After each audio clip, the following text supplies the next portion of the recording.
Welcome to the Social Engineer Podcast, a security awareness series. This is episode 247. I'm Chris Hanegi, CEO and founder of Social Engineer LLC, the Innocent Lives Foundation, and the Institute for Social Engineering. And I've been hosting this podcast since 2009, which makes me really old. You probably noticed my trusty co-host is not here with me today. Sadly, Ryan took his career to a different position. We're going to miss him. We love him. But he is moving on to other things. So you won't be seeing my co-host anymore on this episode, but stay in tune with him on LinkedIn, see what he's doing, give him thumbs up, shout outs. We love the guy and we're happy to see him happy moving forward. As always, this episode is sponsored by Social Engineer. So if your company is dealing with security awareness issues, especially around the threat of phishing, we have some things that can help you. We have a custom solution that uses human-to-human calls. I think we're one of the only companies that does it at the volume that we do.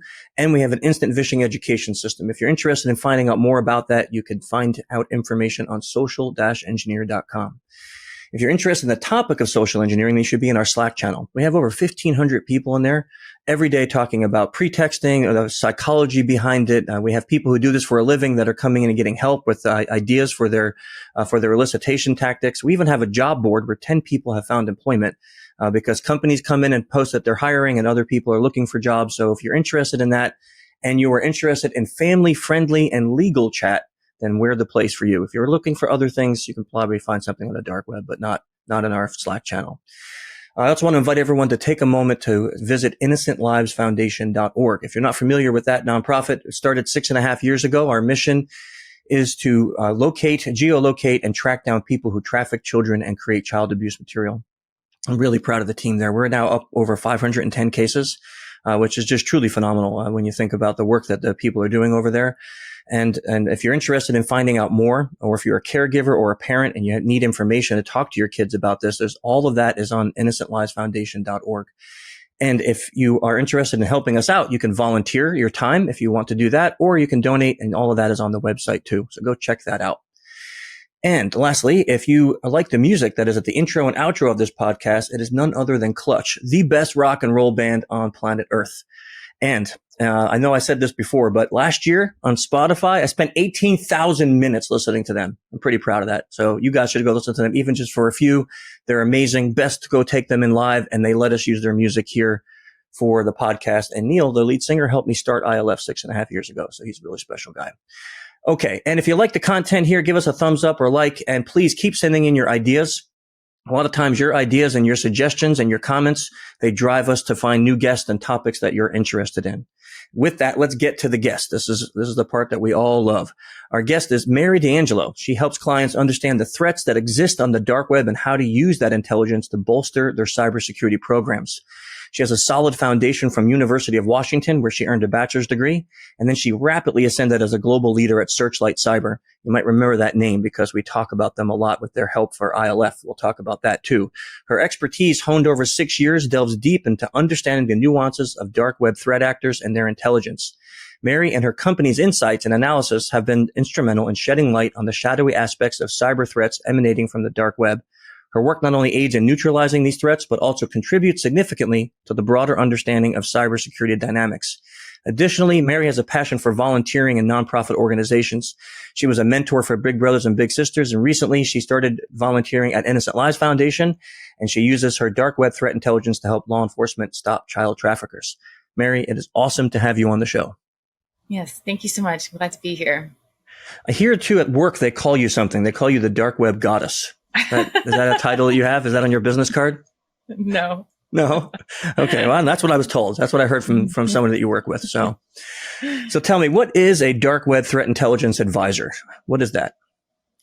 Yeah. So I work at a company called SearchLight Cyber, as you mentioned. So we specialize in deep and dark web threat intelligence.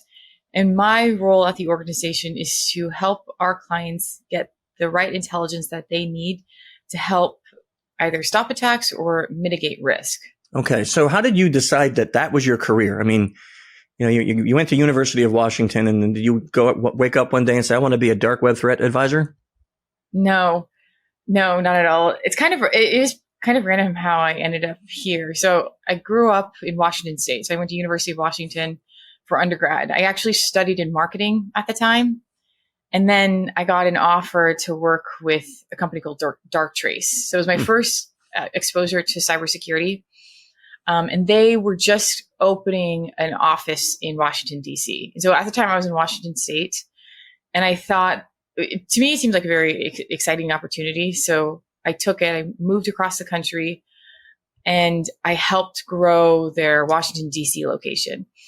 So like at the time when I started, there was only about 10 employees or 10 employees in that office. By the time I left, there were like 60 employees in that office.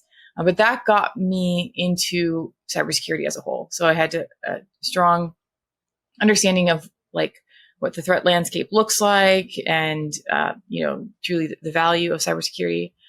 And so after, I think a little over 5 years there, I got an offer to work at SearchLight Cyber in their dark and deep web threat intelligence, initially as on the sales side, and then promoted into more of an advisor role for our clients.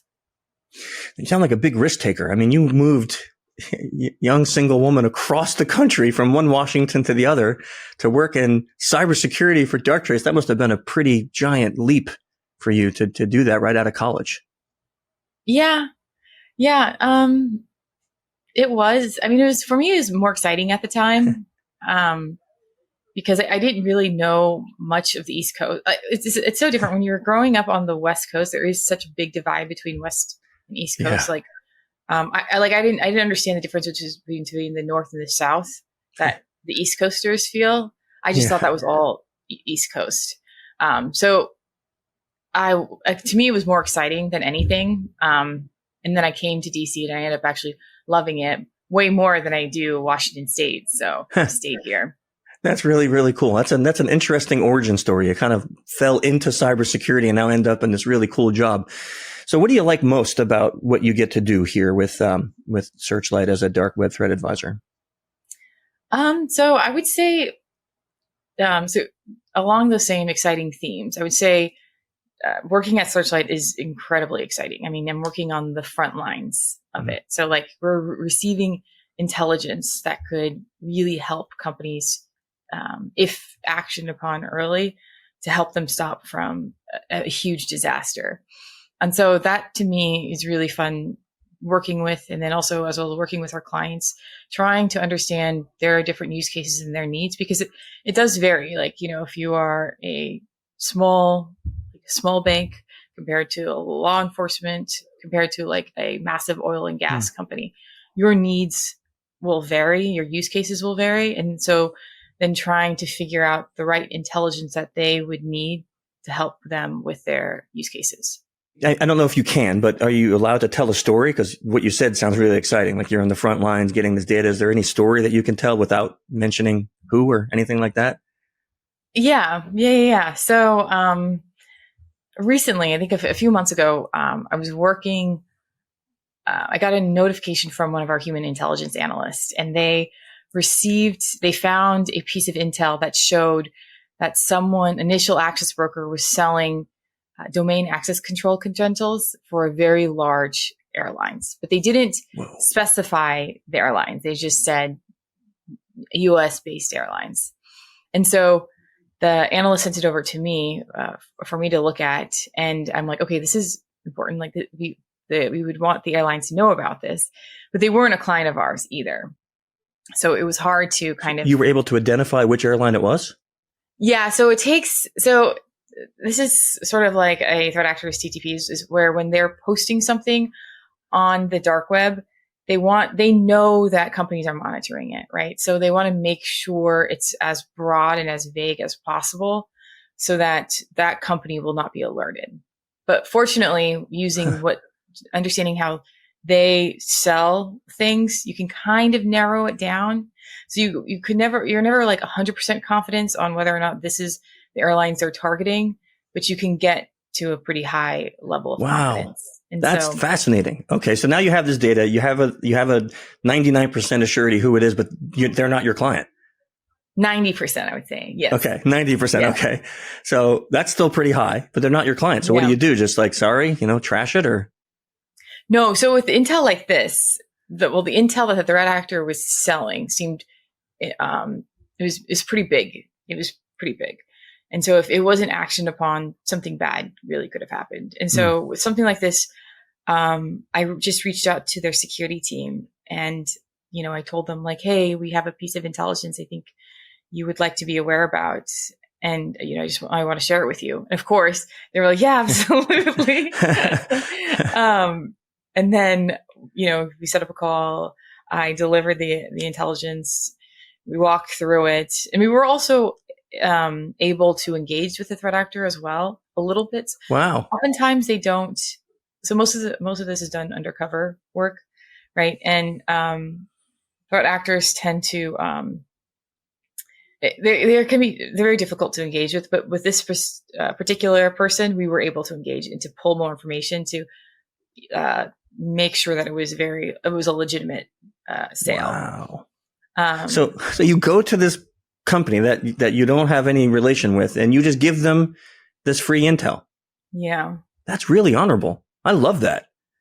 I really do. I love that. I love that your company did that you guys did that. That's really a great way to handle that. Cause you could have just went, well, they're not a client. So, or even tried to sell it to them or something, but instead you just gave it to them and probably saved them a huge breach.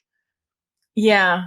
Yeah. Because and a huge part of it too is the timeliness of the data. So who knows, they might have been able to receive that intelligence, but it could have been a few days down the road, weeks down the road, when it probably at that point didn't matter. But yeah, and karma is a real thing when it comes to this type of stuff. So I love that. So I understand now what you mean by being on the front lines. That would be really exciting. It's almost like having a crystal ball. Like you're like, ooh, this company's about to get breached and I can stop it. Like that's really cool. Yeah. That must be a really fun part of your job. Now you mentioned dark web a few times, but I think for people who might not be familiar who are listening, I hear the term deep web and dark web. Are they basically the same thing, just different titles? So that's a really good question. And some people do conflate the two.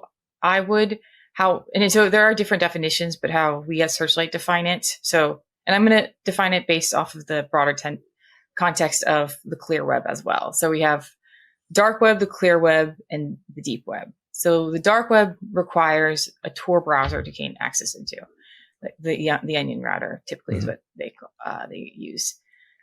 The deep web are sites that are incredibly hard to gain access into, but don't require a Tor browser. So these sites would be like, Reddit, WhatsApp, Telegram, Discord, 8chan, 4chan, those types of sites. And that makes up the majority of the internet. I think it's about like 80%. Well, the deep web makes up the majority. Okay. Yeah, that's interesting. Yeah. Most people don't know that. And the clear web, I didn't know that. Yeah, the clear web is anything you can find on Google, and that's that actually only makes up 10% of the That's interesting. I would have thought the dark web was the largest piece of that iceberg, but then we always see that picture. That's really interesting. So forums that you need like passwords or access gained into, that would be considered, that aren't on the dark web, that's considered deep web? Yes. Yeah. Okay. So that would be, That's even interesting. Even like medical records, that would also be considered deep web, just information that are hard to gain access into. Okay. That's really interesting. Yeah. I think a lot of people will find that interesting and have learned something. I just did too. So when we talk about ransomware, where is that normally being sold and or made and bought? Is that deep web, dark web, or where are those actions happening? So, like historically, it's been in the dark web. We have seen a lot of shift to like a ton of nefarious activity, increasing within the deep web as well. So that's why we are really big on making sure we monitor both the dark and deep web, because that's where we find it to be more of a criminal underground. So your platform and your company, you're not just harvesting dark web intelligence. You're doing also deep web intelligence. Yeah. Oh yeah. Well, that must be difficult if you're saying things like some of those forums and things, you need password and access. Like you can't just scrape it with a bot or something. So how are you able to get that type of data, or is that something you can't talk about? Yeah, that is kind of part of our proprietary technology. Okay.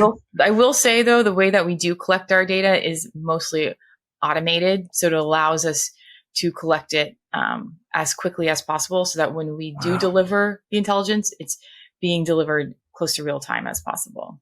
Oh, that's phenomenal. Okay, so thinking about ransomware, now you're saying that there's 80% or whatever, 50, whatever you said about the deep web, and when something's moving there, how much has ransomware increased, let's just say in the last year or two? Yeah, so they've shown that ransomware has increased about 95% since 2022.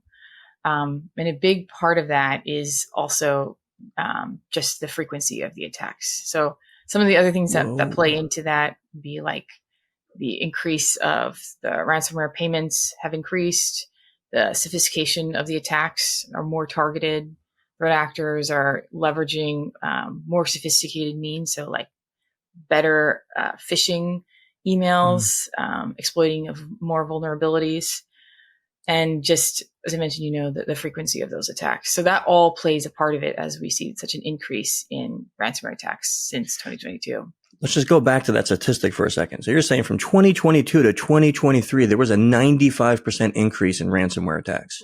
Yes. Whoa. Do you know the percentage of the payouts? Like how many people are actually, or is that, I don't know if that stuff is even public, like how many people actually pay the ransom? The data on that is kind of hard to, it's kind of hard. It varies so much, so we're not quite sure. But we do know that the payments themselves have like doubled. So what threat actors are asking for, those have increased a lot since 2022. Wow. So thinking about that, I mean, that to me seems like a crazy thing. So you have a 95% increase, maybe a 50 or more percent increase in payouts, and the dollar amounts they're asking for. These ransomware groups must be rich. Yeah. I mean, yeah. Well, and that's another scary point to think about is now these ransomware groups have more buying power. They have more of a budget. Yeah. So, they're increasing their recruitment. With this buying power, they can purchase more exploits. They can purchase more credentials. They can hire more. So that plays a really big part into that. I mean, you take like just thinking about the one that we all know about with MGM, and MGM paid that group $15 million.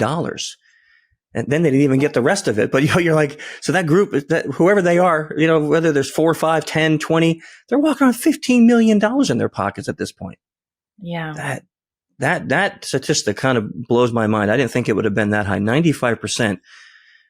I mean, I don't even want to think about what's going to happen this year. If we saw that last year, I mean, we're not really doing much in the protection methods, right? So what do you think we're going to see with threat actors this year in 2024? Yeah, well, first and foremost, definitely the use of AI. I mean, we saw that happening in 2023 as well. So the fraud GPT, so it's basically like chat GPT, but used for criminals to create different like malware or different, we've also seen that these, mentioned ransomware groups have more of a buying power. So we're going to expect to probably see them being able to purchase more credentials and exploits. Oh my. And then we're also seeing that they're increasing their recruitments for 2024. So that can only mean that they plan to increase their attacks as well.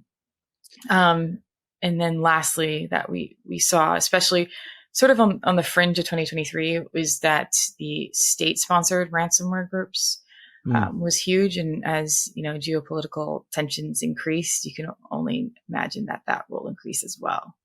Yeah. That's a pretty bleak forecast. So we like to move things more towards a positive. So let's talk about some things that we can do, like companies that are listening to this. This podcast is geared towards CISOs. So they're listening to this episode and they're hearing this. What can we do for protection? Yeah. So, well, firstly, along that, I will say also good guys and bad guys are both using AI. So at least we're on the same level playing field there. But when it comes to protecting ourselves, I mean, I'm huge on the cyber kill chain. Are you familiar with the cyber kill chain? Yeah, I've heard about it, but maybe you can, for those who haven't, you can tell us what that is. Yeah, so the cyber kill chain was created in 2011 by Lockheed Martin. It's changed over the years, but the core of it sort of remains the same. There's about 7 steps a threat actor takes to complete their objectives. starting in reconnaissance, and then it moves to weaponization, delivery, installation, moves on to the very end. Okay. Now, if you have a good security stack in place, oftentimes you would be alerted of that you are being targeted of an attack at stage 3. So that would be the delivery stage. Now, that makes sense. So what we want to do, as companies to protect ourselves, is we want to shift left as much as possible. We want as much time so that we are aware that we're being targeted, and we have the time we need to respond to it. And so a big part of the value of dark web threat intelligence is that that's what we do. We shift left. So we call it like left of boom. So the moment we see any sort of reconnaissance activity relating to your organization, that we can send a signal, okay, you're looking like you're being targeted for an attack.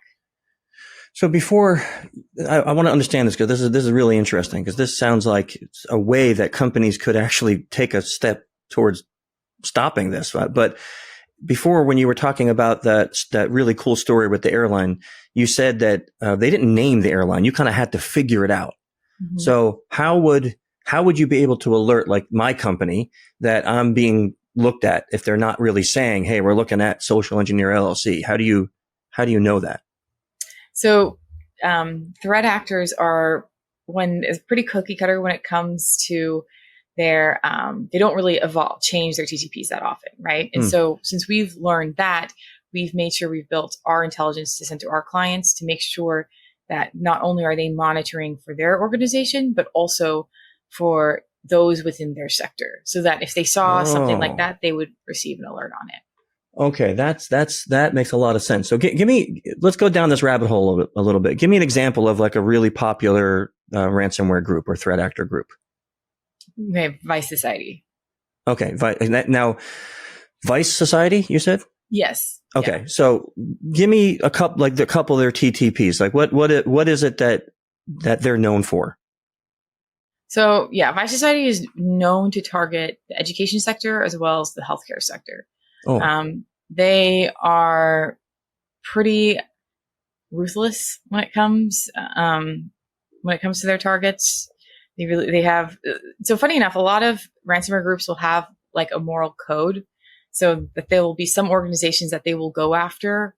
So like, and some that they will not. So it's like, for example, some will only go after big banks and the insurance industries, and will completely avoid hospitals. Like Vice Society, on the other hand, has no moral code. So they'll go after anything, but they really specialize in the education and the healthcare sector. And they work with their attack vectors, usually phishing and like exploiting vulnerabilities. Okay. I have more questions about the protection, but I want to just talk about this group for a little bit, because I was under the impression, like, and again, I'm not a dark web expert, but that there was like kind of a code, like, don't be touching hospitals because kids are there. You're telling me now that there are ransomware groups that just specialize in attacking hospitals? Yeah, that's who they tend to go after. Wow. Okay, so let's get back to your protection method. So now, if I understand this correctly, if I'm a hospital, I set up alerts to look for anytime Vice Society is on making the move on anything or selling something or buying something.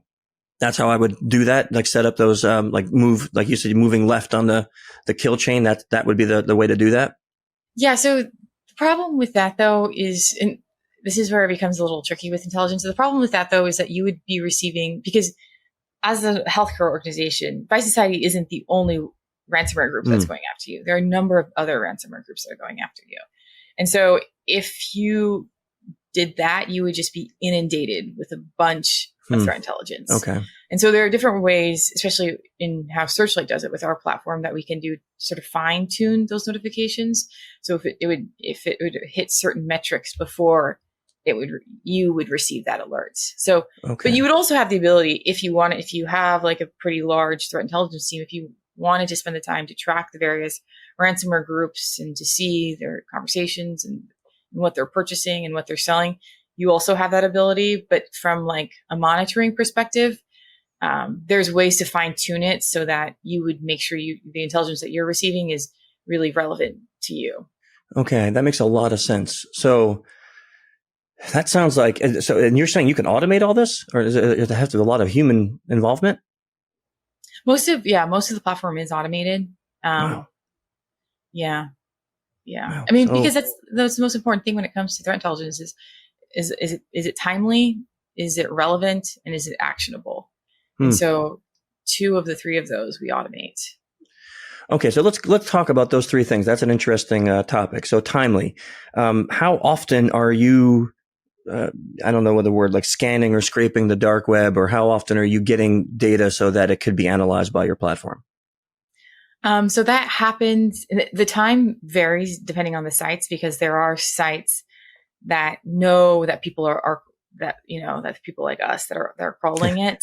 So if they see a crawler coming at the same time, the same day, Mm. they'll block it, right? And Oh, so the way that we have to set up the crawlers is done very strategically. So because of that, it does vary. But what I will say though is when the intelligence that we do pull, it's as pretty much as close to real time as possible. wow. Mm-hmm.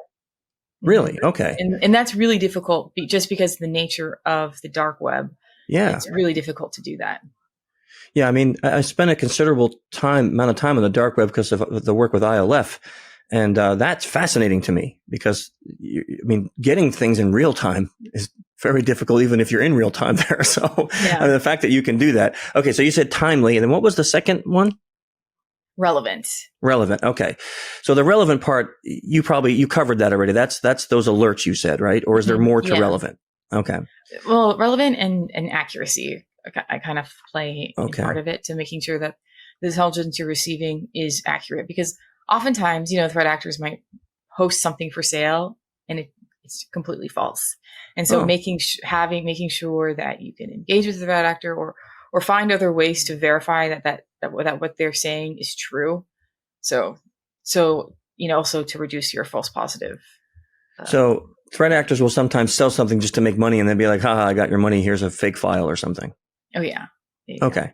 I mean, that makes sense with knowing everything else that they do, and that would really ruin the trust factor in wanting to buy anything from that threat actor ever again, Yeah. So some are really big on that though. Some of them are really big on being trustworthy when it comes to things like that, like their reputation, because they're a brand, right? So they have to protect their brand. Yeah. But sometimes you'll find other random like initial access broker who doesn't care about their brand, just selling something that they don't really have just to make a buck. Yeah, I've worked with exploit developers before that aren't on the good side, and you're right. Everything's about their brand. So even if they sell you something one time and it's garbage or it's fake, they're never getting money again. So they realize that if they want a good source of income, they better provide what they're promising. Okay, so you said that's timely, that is relevant, and what was the third one? Actionable. Okay, so what would you do? Like, let's say you got all this set up, so you got your alerts. It's relevant to you, and now you're like, oh crap, I have this. Now what? Yeah. So that's a huge part in threat intelligence, right? So you receive the alert on a timely manner. It's relevant. It's real. It's been verified. Now what do you do with it, right? How do you action upon it? And so there are a couple of ways, depending on the intelligence, how you would action upon it. Sometimes it depends on if an initial access broker is selling credentials, say for the system that you're using, you can just push MFA across your organization, right? Uh-huh. If they're selling, let's say you see like last year we saw Lockbit was going crazy after the hospitals with the Citrix bleed vulnerability. So if I was a healthcare organization and I saw that, I would say, okay, I know now my team, our number one prioritization of patching would be for Citrix. So there's different ways that you can use it to help, to action upon it. That's genius. Okay. Because I'm imagining like I'm a CISO sitting here and I'm hearing this, and my to-do list is 7,000 pages long, and there's everything on earth that needs to be patched. And how do you prioritize that? That's a really, really smart suggestion. So if we got that intelligence, how many places got popped because they didn't patch Citrix? And that was international news.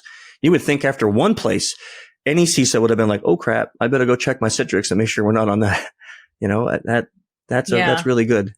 Yeah. Okay, Mary. So let's go forward a little on you. What's the future? What's your future look like? I mean, you're gonna continue to grow in dark web threat intelligence, and just what's next? Yeah. So exactly that. I do want to stay in the dark web threat intelligence as a whole space for a while. I think for me, it's more about when you talk about threat intelligence, it's an evolving landscape, right? And so trying to stay on top of it, being more involved, and really establishing myself as an expert within the space. I love that. Yeah, I've noticed recently that you've been writing some blogs on LinkedIn that have gotten a lot of people reading them all about this topic. That was a pretty interesting. We'll put a link there to from the show notes if anybody wants to read them. It's really relevant stuff for this if you're interested in this topic. Something I always ask people that come on this show is most of us, and I know for me, I wouldn't be where I am today if it wasn't for some really great mentors in my life. Do you have any mentors that you say, boy, I wouldn't be sitting here right now if it wasn't for these people or this person? Oh yeah. I'm really huge with working with mentors. I'd say, first of all, my older siblings, so Evelyn, John Gabriel, Rosie, they've all really incredible people that have helped me to become who I am today. And then my other mentor that I speak to pretty frequently, Larry Littleton, he actually got me into SearchLight Cyber. So that's the reason I joined the company. And he helps me to become more of a professional.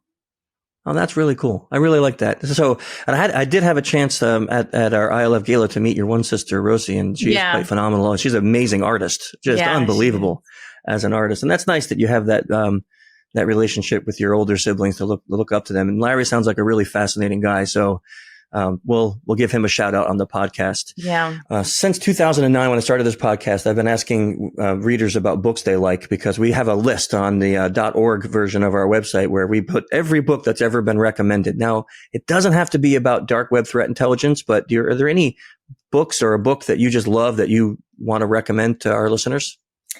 Yeah, I do. I have 3 books that I would recommend. So I do have one on the dark web. It's actually the book was written by SearchLight Cyber, so it's the practitioner's guide to the dark web. So if anyone's interested in that, just let me know. We can send you a free copy. My second recommendation is, and I got this from my boss, Bob Iger's Ride of a Lifetime. It was such a great book because it talks about him climbing the ranks through Disney and all of the values and principles he's built along the ways and why that is so important for him as a leader. Yeah. And then lastly is I know you had Chris Voss here on your podcast. I love his book, Never Slept in Silence. Oh, first of all, I read Bob Iger's book, and you're right. That one was a phenomenal story.